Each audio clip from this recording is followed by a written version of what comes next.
మనకి జీవితంలో చాలా పాఠాలు అనుభవం ద్వారా వస్తూ ఉంటాయన్నమాట. అలాగా అనుభవం నుంచి వచ్చిన పాఠాలు శాశ్వతంగా గుర్తుండిపోతూ ఉంటాయి. ఇక ఒక్కసారి మనం చేసే పని అవతల వాడికి పిచ్చి పనిగా అనిపిస్తుంది. దానిలో మర్మం వాళ్ళకి తెలియదు. తెలియకపోయేసరికి వెంటనే ఏమంటారంటే, "వాడు మూర్ఖుడురా, వాడికి ఏం అర్థం కాదు. వాడు ఏం చేస్తాడో వాడికే తెలీదు." లేదా ఇంకా మాట్లాడితే, "వాడు పిచ్చివాడు. వాడికి పిచ్చి పనులన్నీ చేస్తుంటాడు." దీనికి సంబంధించే ఒక కథ చెప్తాను. దాన్ని బట్టి మనకి ఏమిటి, మనమేంటి, ఎలా ఉండాలి అనే విషయం అర్థమవుతుంది. ఇక ఈ విషయానికొస్తే అనగనగా ఒక రాజు ఉండేవాడు. ఆ మహారాజు ఏంటంటే చాలా బాగా ప్రజారంజకంగా పరిపాలన చేస్తూ ఉండేవాడు. అంతా బాగుండేది. ఆయన దగ్గర ఒక మహామంత్రి ఉండేవాడనమాట. ఆయన చాలా చాలా తెలివైనవాడు. మహారాజు ఏ పని చేసినా మహామంత్రిని అడగకుండా చేసేవాడు కాదు. అయితే చాలా బాగుంది, సజావుగా సాగుతోంది. మహామంత్రి తెలివితేటలు అస్తమానం మహారాజు మెచ్చుకుంటూ ఉండేవాడు. మహామంత్రి మీరు ఉండడం వల్లే మన రాజ్యం ఇంత నేను ఇంతలా పరిపాలన చేయగలుగుతున్నాను అని కూడా ఆయన చెప్తూ పొగుడుతూ ఉండేవాడు. ఇలా ఉండగా ఒకరోజు మహారాజు వచ్చి, "మహామంత్రి మీకు ఒక మాట చెప్పాలి, మీరేమనుకోకూడదు" అన్నాడు. "చెప్పండి మహారాజా, దాంట్లో ఏముందంటే, మీరు ఇంత తెలివైన వాళ్ళు, ఇంత రాజనీతిజ్ఞులు, మీరు ఒక జ్ఞాని, కానీ మీ కొడుకు ఏంటంటే అలా తయారయ్యాడు, అలా అలా పుట్టాడు" అన్నాడు. "ఏమండి ఏమైందంటే, మీ కొడుకు మహామూర్ఖుడు. గత కొన్ని రోజులుగా, ఇంకా మాడితే కొన్ని నెలలుగా అతన్ని పరిశీలిస్తున్నాను. మీకు ఎలా చెప్పాలో అర్థం కాక నేను ఇన్నాళ్ళు చెప్పలేదు. ఇంకా మనసు ఆపుకోలేక ఈరోజు మీతో ఈ ప్రస్తావన తీసుకొస్తున్నానని" చెప్పేసి మహారాజు అన్నాడు. అంటే "ఏమైంది మహారాజా మా వాడిలో" అంటే, మహామంత్రి ఒక 10 ఏళ్ళు కొడుకున్నాడనమాట. అంతే. చిన్నపిల్లాడు కదా, ఇంకా వాడికి ఏం తెలియదు అనుకుంటే, "కాదు కాదు, ఈ పాటికి తెలియచ్చు. అందులో మీ కడుపున పుట్టాడంటే డెఫినెట్గా వాడికి జ్ఞానం రావాలి. మరి ఏంటో దురదృష్టం, మీ దురదృష్టం, వాడి దురదృష్టం తెలియదు.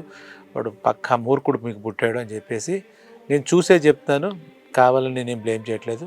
ఇంకేదైనా మార్చుకుంటారు మీ అబ్బాయిని అని చెప్పి చేశానని" చెప్తే, ఏమిటంటే, "ప్రతిరోజు నేను ఒక బంగారం, నేను పొద్దున్నే ఉద్యానవనంకి వెళ్ళి ప్రజల విజ్ఞప్తులు అవి తీసుకుంటూ ఉన్నప్పుడు, మీ వాడు అక్కడ ఆడుకుంటూ ఉంటాడు, వాడిని పిలుస్తాను, వాడిని చూద్దామని.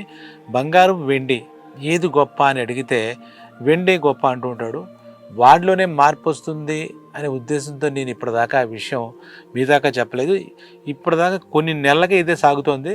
ప్రతిరోజు నేను అడుగుతాను, బంగారం, వెండి రెండిట్లో ఏది విలువైందిరా అని అడుగుతాను. వాడు వెండి అని చెప్పి నవ్వుకుంటూ వెళ్ళిపోతాడు.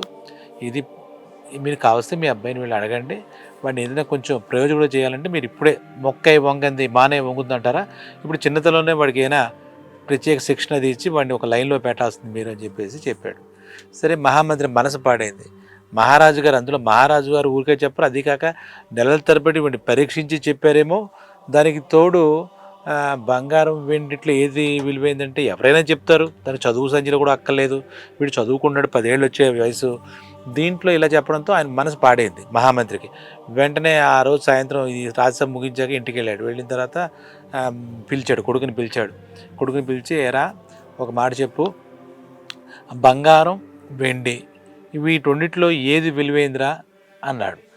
వాడికి మాట్లాడకుండా ఏం మాట్లాడకుండా మళ్ళీ గట్టిగా దబాయించి అడిగాడు. వీడికి అర్థమైంది, రాజుగారు ఏదో నాన్నగారికి చెప్పాడు, అందులో నాన్నగారు ఇలా అడుగుతున్నారు అనుకున్నాడు ఈ పిల్లాడు, ఈ 10 ఏళ్ళ పిల్లాడు.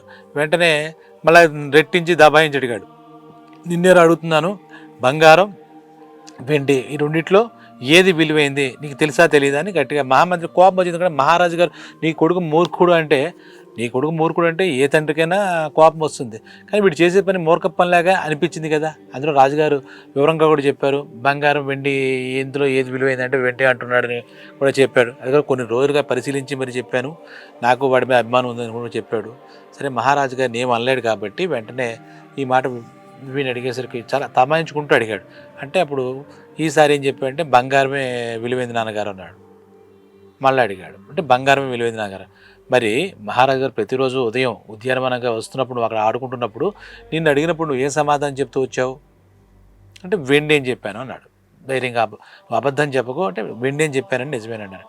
"మరి ఇప్పుడు నా దగ్గరేమో బంగారం అని చెప్తున్నావు, మహారాజు గారికి అలా ఎందుకు చెప్పావు" అని కోప్పడ్డాడు కొంచెం. "నాన్నగారు, మీరు చెప్తాను వినండి, దాని వెనకాల ఏంటని చెప్పేసి, ప్రతిరోజు రాజుగారు నన్ను ఈ ప్రశ్న అడిగేవారు. ఒక బంగారు నాణం, ఒక వెండి నాణం నాకు చూపించేవారు. చూపించి, ఈ రెండిట్లో ఏది విలువైందంటే నేను వెండి నాణం అని చెప్పేసరికి ఆ వెండి నాణెం నాకు ఇచ్చేసేసి ఆయన వెళ్ళిపోతూ ఉండేవారు. ఏంటి అలా ప్రతిరోజు నవ్వుకుంటూ నాకు ఈ వెండి నాణెం ఇచ్చి నాకేం తెలియదు అనుకుని ఏదో మొత్తం మీద ఆయన వెళ్ళిపోతూ ఉండేవారు అని చెప్పాడు. ఎందుకు అలా చేసామంటే రండి నాన్నగారు చూపిస్తా అని చెప్పి వాడి పుస్తకాల గదిలో తీసుకెళ్తే చదువుకునే గదిలోకి అక్కడ చిన్న పెట్టు ఉంది, చెక్క పెట్టలాగా ఉంది, క్యాష్ బాక్స్ లాగా. అందులో ఒకసారి తీస్తే దాని నిండా వెండి నాణాలు చూపించాడు. ఇవన్నీ నాకు మన మహారాజు గారు ఇచ్చినవే నాన్నగారు అన్నాడు. అదేమిట్రా అన్నాడు. నాన్నగారు మీరు ఒక విషయం గుర్తించలేదు, మొట్టమొదటి రోజే బంగారు నాణం వెండి నాణం మన రాజుగారు నాకు చూపించి ఏది గొప్ప అన్నప్పుడు నేను బంగారు నాణం కనుక సెలెక్ట్ చేసుకుంటే నాకు రెండో రోజు ఆ వెండి నాణం ఉండేది కాదు. నన్ను తెలివి తక్కువ అనుకుంటూ ఆయన ప్రతిరోజు వెండి నాణం ఇస్తున్నాడు. ఈ వెండి నాణాలు ఇప్పటికి ఇన్ని తయారైన నా దగ్గర ఆ బంగారాన్నితో ఊరుకుంటే ఓకే అయిపోయింది అనుకుని నాకు ఆ బంగారాన్ని ఒకటి ఇచ్చేవాడు, దానివల్ల నాకు ఇదేం ఉపయోగం ఉండేది కాదు అని చెప్పాడు. దాంతో మనం అర్థం చేసుకునే పరిస్థితిలో ఉంటుందని చెప్పి మహామంత్రి చాలా ఆశ్చర్యపోయాడు. నా కొడుకు నాకన్నా తెలివైన వాడు, లేదంటే మహాజ్ఞాని వీడు, అవతలవాడు అంటే ఆ రాజ్యసభలో ఈ మహారాజు గారు మహామంత్రి అన్నప్పుడు ఏంటంటే అక్కడ ఉన్న వాళ్ళంతా పక్కపక్క నవ్వుతారుగా, నీ కొడుకు మూర్ఖుడు అని చెప్పి మహారాజు గారు ఈ విధానం అంతా చెప్తున్నప్పుడు ఆ పొద్దున్న జరిగిన సంఘటనలో మహారాజు గారు మహామంత్రి అపర మేధావుల్లాగా ఉన్న సభలో ఉన్నట్టు సభ్యులు మిగిలిన మంత్రులు అంతా నవ్వారు మీ కొడుకు మూర్ఖుడు అనేసరికి. ఇప్పుడు చూసుకుంటుంటే దానివల్ల ఆయన మనసు బాధపడి కొడుకు ఇంతలా అని అడిగాడు. అప్పుడు వెంటనే చాలా ఆనందపడి ఒరే నిన్ను మహారాజు గారు అంచనా వేయలేకపోయారు, నువ్వు మహాజ్ఞానివి కాబట్టి నువ్వు నాకే అందలేదు, అలా అనేసరికి నాకే కోపం వచ్చింది నిన్ను మూర్ఖుడు అనేసరికి. నిన్ను ఎలా అంటా, నేను ఆయన్నేమి నొప్పించలేదు, ఆయనంతటా ఆయనే నువ్వు ఒక తింగరోడువు, నువ్వు మూర్ఖుడు అని చెప్పేసి నీకు ప్రతిరోజు వెండి నాణ్యం ఇచ్చాడు. ఈరోజు నీ దగ్గర ఇన్ని నాణ్యాలు ఉన్నాయి, ఇది దొంగతనం కాదు, ఇంకోటి కాదు, మోసం చేయడం కాదు, ఏమార్చడం కాదు, అంతకన్నా కాదు, నిజంగా హ్యాట్స్ ఆఫ్ అని చెప్పేసి ఆ కొడుకుని మెచ్చుకుంటాడు అనమాట. తర్వాత అనుకుంటాడు మనం అర్థం చేసుకోలేకపోయినా అవతల వాడి పెర్సెప్షన్ ఏ విధంగా ఉంటుంది అనేది మనకు అర్థం కాదు. ముందు ఇంట్లో చిన్నపిల్లలు కూడా చాలామంది చెప్తూ ఉంటే వాడి మనసులో ఇంకోటి ఏదో ఉంటుంది, మనం అది అర్థం చేసుకోవడం మానేసేసి దాని మీద ఏంటంటే వాళ్ళని తిడతాం, బుద్ధి లేదా, గడ్డి లేదా, ఏంటి ఆ మొండితనం, ఏంటి ఆ మూర్ఖత్వం. కానీ పసిపిల్లల దగ్గర నుంచి పిల్లలు అంటేనే అది చాలా జ్ఞానంతో వ్యవహరిస్తారు, వాళ్ళకి పుట్టుతోనే ఆ జ్ఞానం వస్తుందో ఏంటో. కానీ ఆ తర్వాత మరి ఎప్పుడు కూడా ఎవరైనా మీ అబ్బాయి మూర్ఖుడు అన్నా కూడా నేను పట్టించుకోలేదు. ఎందుకు వాడేమిటో వాడి విధానం ఏంటో ఈయనకి అర్థమైపోయింది కదా. కాబట్టి ఆ కొడుకు చేసే పనిలో ఔచిత్యం కనపడింది. మహారాజు గారే వీడిని అర్థం చేసుకోలేకపోయాడు. వీడి వెనకాల కనీసం పిలిచి అడిగితే ఆ రోజు వెండి ఎందుకు తీసుకున్నావు, రెండో రోజు అడగచ్చు, ఆయన అడగకుండా వీడిని ఇన్నాళ్ళు పరీక్షిస్తూ ఉన్నాడు. దానివల్ల వీడు ఈ రకమైన వెండి నాణ్యాల సేకరణ వీడికి ఇన్ని నాణ్యాలు సంపాదించుకున్నాడు అనుకుని వీడి జ్ఞానాన్ని అర్థం కాలేకపోయింది. అలాగే ఆ సభలో వాళ్ళు ఎవరికి కూడా వీడు మూర్ఖుడు అంటే మిగిలిన ఎవరితో వీడు ఏమిటి, వీడు ఎందుకు ప్రవర్తించి అంతదాకా కన్నతండి నేనే అర్థం చేసుకోలేకపోయాను అని అనుకున్నమాట. అరే నిన్ను ఏమంటాను రా పండు, ఇలాగా నువ్వు చేసిన పని కరెక్టేనా అంటే కరెక్టే, మరి నీలాగా మేము వెతకలేకపోయాం అని చెప్పి ఆ మహామంత్రి కొడుకుని మెచ్చుకుంటాడనమాట. ఆ తర్వాత ఎవరైనా ఏదైనా అన్నా కూడా మన అబ్బాయి తెలివితేటలు మనకున్నాయి, వాడు ఒక జ్ఞాని, వాడి గురించి ఎందుకు మాట్లాడాలి, బతుకు తెలివితేటలు బాగా ఉన్నాయి అని కూడా ఆయన ఆనందపడుతూ ఆ కొడుకుని ఇంకేం మందలించలేదు. ఓకేరా నువ్వు అన్నట్టుగా కలిసి వచ్చినప్పుడు వెండి అయితే ఏంటి, బంగారం అయితే వెండే గొప్ప అని ఆయన కూడా నవ్వి ఊరుకుంటాడు. దీన్ని బట్టి మనకి ఏంటంటే అర్థమయ్యేది, మనం కూడా ఒకళ్ళు ఏంటంటే గమనిస్తే కనుక మానవ స్వభావం చిన్న పని చేసి చాలా గొప్ప పని చేసినప్పుడు, పెద్ద పని చేసినప్పుడు చాలా మేధావులాగా ఆర్భాటం చేస్తూ ఉంటారు. కొంతమంది చాలా పెద్ద పని, చాలా గర్వించదగ్గ పని చేసి అసలు ఏం మాట్లాడకుండా కామ్గా కూర్చుంటారు అనమాట. వీళ్ళు జ్ఞానులు. చిన్న పని చేసి పెద్ద పెద్ద హడావుడి చేసి గొప్పగా మేము గొప్ప వాళ్ళని చెప్పుకునేవాడు ఆర్భాటం చేసేవాళ్ళు వాళ్ళు గొప్పవాళ్ళు కాదు.